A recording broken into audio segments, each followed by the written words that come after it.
जन्म मरण से रहित बनूं मरु विकास सदगिला में चरण शरण का प्रेमी हूँ मुझे न बल को दूर करो कदम उतारक तुम साजन में लगी नहीं करी नहीं करी नहीं। जेव्हा आचार्य स्वरूपाचार्य महाराज सुंदर भजन। अन्य कोई? अब सीधे सीधे जिज्ञासा के माध्यम से इस प्रातःकालीन स्वाध्याय श्रृंखला को आगे बढ़ाएंगे। जिस भी भाई की जिज्ञासा हो वो अपना हाथ खड़ा करके आगे आ सकते हैं। हाँ,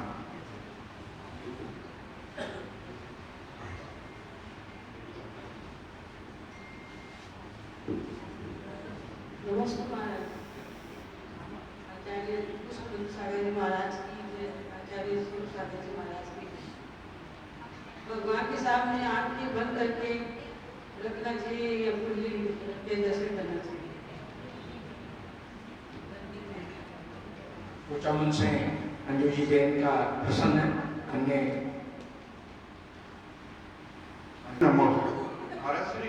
क्षम ज्ञान को कैसे बढ़ाया जाए जिससे कि धर्म की चीजें तो याद है, बाकी चीजें तो हमें पूरी याद रहती है कोई कई सालों पुरानी, लेकिन धर्म की चीजें याद रखना काफी मुश्किल हो जाता है। तो क्षम ज्ञान को कैसे बढ़ाया जाए? मनसा महावीर की सष्टम होने का विधान की अर्चनाएं थी, उसमें महाराज जी एक जगह आया है वो कर्म में कि निद्रा निद्रा निद्रा प्रचला प्रचला कानू कहा बड़ बोले कहीं काम करे वह स्त्यान गति है कर्म महा चक्षु अचक्षु अवधि केवल दर्शनावरण नसाया है महावीर प्रभु आत्म दर्श कर अनंत दर्शन पाया है। यहाँ इससे कवि को बहुत सुंदर रचना की है। यमक अलंकार का भी सुंदर समावेश है, शब्द की पुनरावृत्ति बार बार हो रही है। इसमें चक्षु दर्शन के 9 भेद किए, जैसे दर्शनावरण के 9 भेद है, जिसमें चक्षु दर्शन केवल दर्शन अवधि दर्शन और ये मुख्य 4 भेद है। और एक है निद्रा निद्रा निद्रा प्रचला प्रचला प्रचला, ऐसे 9 भेद है। और एक ज्ञान गति, इसमें अन्य तो ठीक है, समझ में भी आ रहा है कि निद्रा निद्रा यानी निद्रा आदमी स्त्यान गति का मतलब स्वप्न में जो अन्य इच्छाएं होती है, स्वप्न में कई तरह की चेष्टाएं स्वप्न में कर लेते हैं, पर यहाँ बड़बोले शब्द का अर्थ है। तो जिज्ञासा का समाधान करें कि ये बड़बोले का क्या अर्थ निकालें।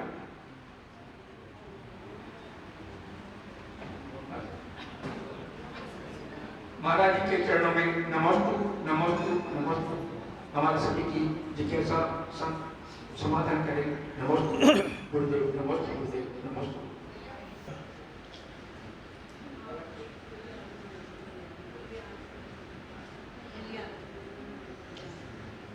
आप भगवान को दर्शन देने जाते या भगवान के दर्शन करने?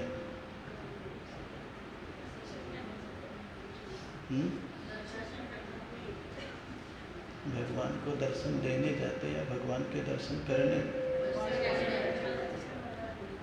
तो किसी के दर्शन आँख खोल के होते हैं या बंद करके? तो भगवान के दर्शन कैसे करना चाहिए? हो गई समाधान?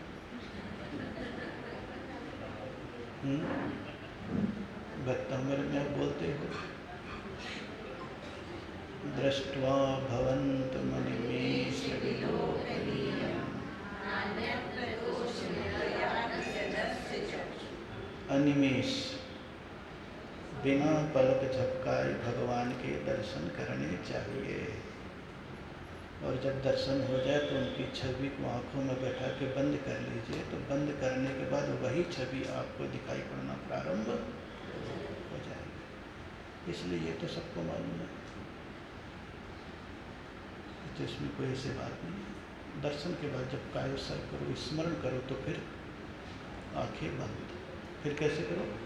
आंखें बंद करके करो। इसमें कोई मनाही नहीं है। जो साधु जिस रूप में जिस श्रावक को जैसे स्वीकार कर ले वैसे ही उनकी आहारचर्या की प्रक्रिया है।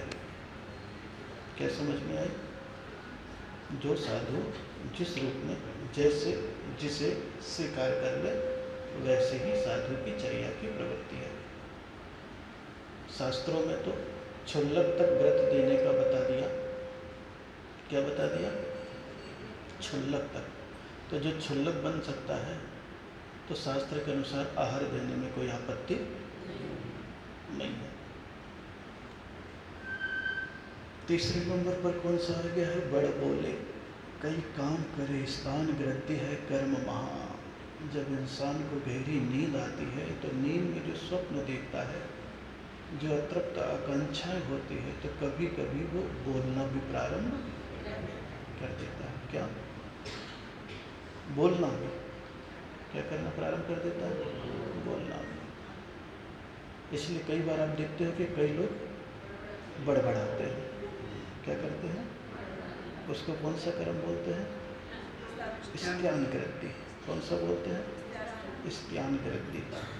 कभी कभी काम भी कर लेता है, कभी कभी खा पी भी लेता है, कभी कभी कोई काम करके आ भी जाता है, लेकिन उसको पता भी नहीं चलता है। इसीलिए उसको क्या बोल दिया? बड़ बोले कई काम करे जो स्थान ग्रंथि है कर्म महा। तो ये कर्म के उदय हैं। किसके उदय हैं? कर्म के उदय। और कर्म के उदय में ऐसी क्रियाएं हो जाती हैं। हम लोग बिहार कर रहे थे और बिहार करते करते गांव में पहुंचे तो क्या हो गया? चक्का गाड़ी का पंचर हो गया, खराब हो गया। अब इधर महाराज लोग तो पहुंच गए, अब गाड़ी चौके वाली नहीं पहुंची। क्या नहीं पहुंची? गाड़ी चौके वाली नहीं पहुंची। अब जब गाड़ी चौके वाली नहीं पहुंची तो उसके दिमाग में परेशानी हो गई। बेचारे ने खूब मेहनत करी दौड़ धूप करके, फिर गाड़ी लाया, चौका लगाया। अब रात में सब सोते हैं तो जंगल में तो ऐसे ही हम लोग इधर सो रहे उधर सो रहा, लेकिन उसके दिमाग में वही चौका वो घुमाता, तो बार बार बोलता चक्का बदल दो, चक्का बदल दो, चक्का बदल दो। तो क्या बोल रहा है बार बार? गाड़ी का टायर बदलने के लिए बार बार। ये बड़ा बोले। तो कई बार बोलता हुआ भी होता है। ऐसे कई बार स्वप्न आ जाते हैं, कई बार कूदने के भी आ जाते हैं कि छत से था और बिल्कुल गिर गया, कूद गया। बोले क्या हुआ? मुझे मालूम नहीं कैसे मैं आया और कैसे। ऐसे आजकल अखबारों में भी घटनाएं पढ़ने को मिल जाती हैं। इसलिए दर्शनावरणी के 9 भेद में 5 भेद तो केवल सोने के हैं। किसके हैं? सोने के हैं। तो ये कर्म है। ये क्या है? कर्म। तो कर्म का उदय निरंतर चलता रहता है।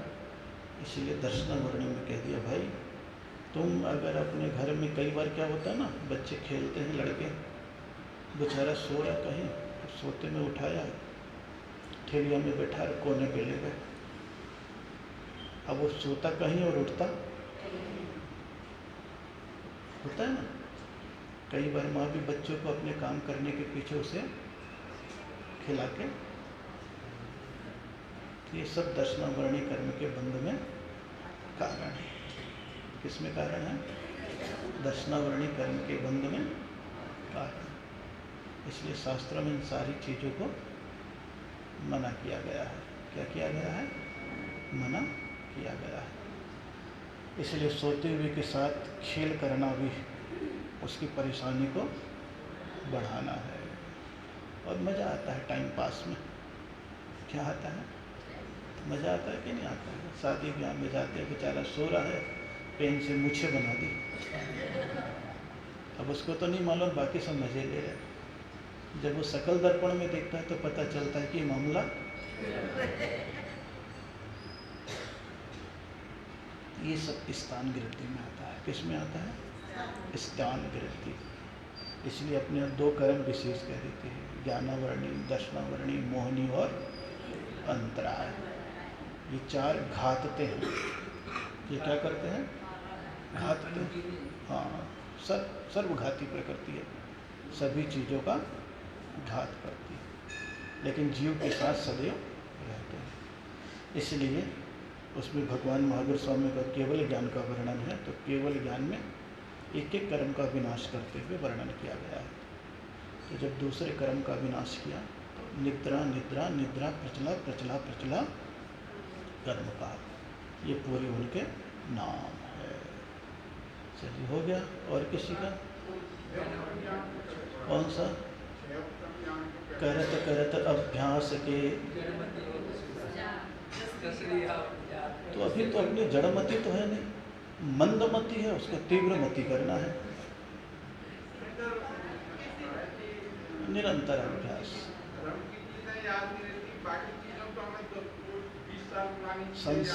संसार के प्रति रुचि गहरी है। किसके प्रति रुचि गहरी है?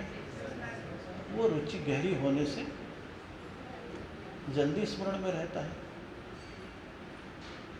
क्योंकि कषाय और लोभ बैठी हुई है ना, तो कषाय की बात हमेशा याद रहती है, लोभ की बात हमेशा याद रहेगी, वस्तु की बात हमेशा याद रहेगी, धर्म की बात जरूरी नहीं है। अभ्यास, शास्त्रों में कहा परिणामों की निर्मलता, साधना, अभ्यास, व्यर्थ के विकल्पों से मुक्त, ये सारी चीज़ें आ जाती है तो ज्ञानावरणी कर्म का क्षोभसम बढ़ता चला जाता है। किसका क्षोभसम? ज्ञानावरणी कर्म का क्षोभसम अपने आप ही बढ़ता चला जाता है। बच्चे को जल्दी याद होता है क्योंकि उसका दिमाग भटका हुआ, और जैसे ही जवान होता है तो कम हो जाता है। और कई लोगों की स्मृति क्षोभसम लेके आते हैं तो बहुत अच्छी होती है। एक बार सुना, एक बार पढ़ा, सारी चीज़ें याद हो जाती। ये स्वाभाविक है, ये अपना अपना क्षोभसम क्या है। जितना दर्पण साफ होगा उतनी वस्तु झलकेगी, बस जितना व्यर्थ के धूल नहीं दिमाग में है उतना ही अपने को सब कुछ दिखता चला जाता है। तो ये सारी की सारी विशेषताएं हैं। इसकी विशेषता है ज्ञानावरणी और दर्शनावरणी। और जीव के पास ये दो ही उपयोग है, ज्ञानोपयोग और दर्शनोपयोग। बाकी से भी चीज़ें चलती चली जाती है। चलिए हो गया। और कुछ? सम्यक दर्शन को श्रेष्ठ क्यों माना गया है? पूछिए। सम्यक दर्शन को श्रेष्ठ क्यों माना गया है, जबकि ज्ञान और दर्शन एक साथ में होता है? सगाई की अपनी विश्वसनीयता है। किसकी? सगाई। तो मुक्ति रूपी रानी से विवाह का एंगेजमेंट पक्का हो गया कि वो जीव नियम से मोक्ष जाएगा, इस जीव की उसके साथ शादी, ये पक्का हो गया। पक्की चीज़ क्या होती है? विश्वसनीयता। तो आचार्यों ने सम्यक्त की विश्वसनीयता के कारण से क्या कह दिया? न सम्यक्त समम किंचित त्रैकाल्ये त्रि जगत्यपि। सम्यक्त के समान तीन काल में कोई भी वस्तु श्रेष्ठ नहीं है, क्योंकि आपको मुक्ति जाने का एक प्रमाण पत्र प्राप्त, कहाँ जाने का? मोक्ष जाने का प्रमाण पत्र प्राप्त हो गया। ज्वाइन लेटर तो आ गया, अब थोड़े दिन बाद वहाँ पहुँच जाओगे। ये है, इसलिए उसको प्रामाणिकता मानिए, श्रेष्ठ मानिए। इसका मतलब आधा समय। अब उसका समय नहीं बताया है महावीर ने। यात्रा आधी हो चुकी है तुम्हारी, आधी बची है बस। और आधी यात्रा जिसकी होगी तो क्या कहते हैं, पीछे जाएगा तो उतना ही चलना पड़ेगा, उससे बढ़िया तो क्या चल ले, आगे चल लेगा तो लक्ष्य पा जाएगा, पीछे मुड़ेगा तो जो मिला वो भी हाथों से सब एक साथ।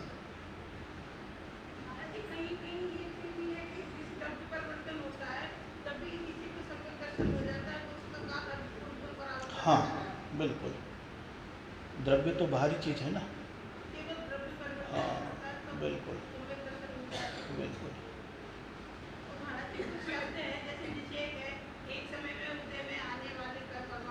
बहुत सुंदर है, बहुत सुंदर, बहुत अच्छा। हाँ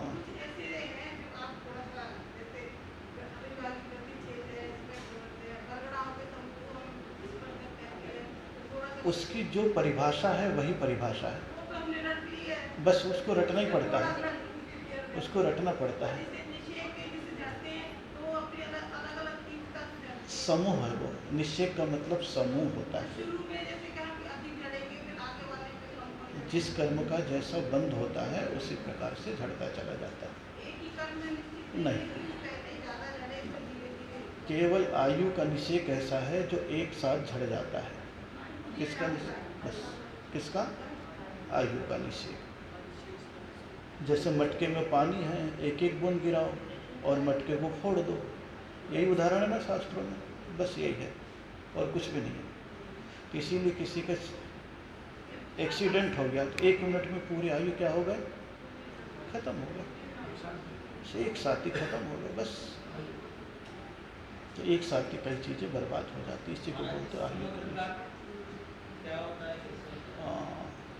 शरीर से आत्मा के प्रदेशों का बाहर निकलना क्या होता है? शरीर से आत्मा के प्रदेशों का बाहर निकलना।